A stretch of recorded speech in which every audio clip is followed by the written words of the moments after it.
উদ্ভ্রান্ত সেই আদিম যুগে স্রষ্টা যখন নিজের প্রতি অসন্তোষে নতুন সৃষ্টিকে বারবার করছিলেন বিধ্বস্ত, তার সেই অধৈর্যে ঘন ঘন মাথা নাড়ার দিনে রুদ্র সমুদ্রের বাহু প্রাচী ধরিত্রীর বুকের থেকে ছিনিয়ে নিয়ে গেল তোমাকে আফ্রিকার।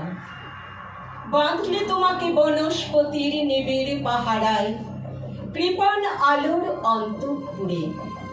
সেখানে নিভৃত অবকাশে তুমি সংগ্রহ করছিলে দুর্গমের রহস্য, চিনছিলে জল স্থল আকাশের দুর্বোধ সংকেত।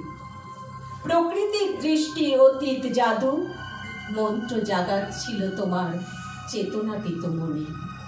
বিদ্রোহ করছিলে ভীষণকে, বিরূপের ছদ্মবেশে শঙ্কাকে চাচ্ছিলে হার মানাতে। আপনাকে উগ্র করে বিভীষিকার প্রচণ্ড মহিমায় তাণ্ডবের দুন্ধুবের নাদে।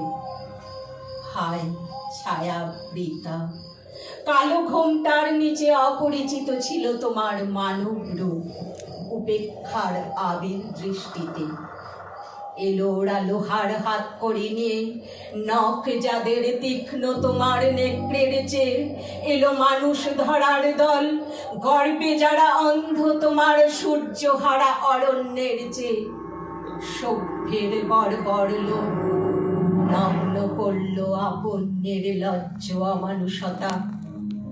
তোমার ভাষাহীন ক্রন্দনে বাষ্পাকুল অরণ্য পথে পঙ্কিল হলো ধুলি তোমার রক্তে অশ্রুতে মিশে।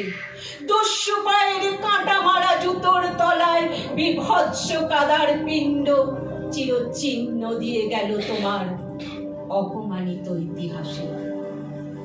সমুদ্র পাড়ে সেই মুহূর্তে তাদের পাড়ায় পাড়ায় মন্দিরে বাজছিল পূজার ঘণ্টা।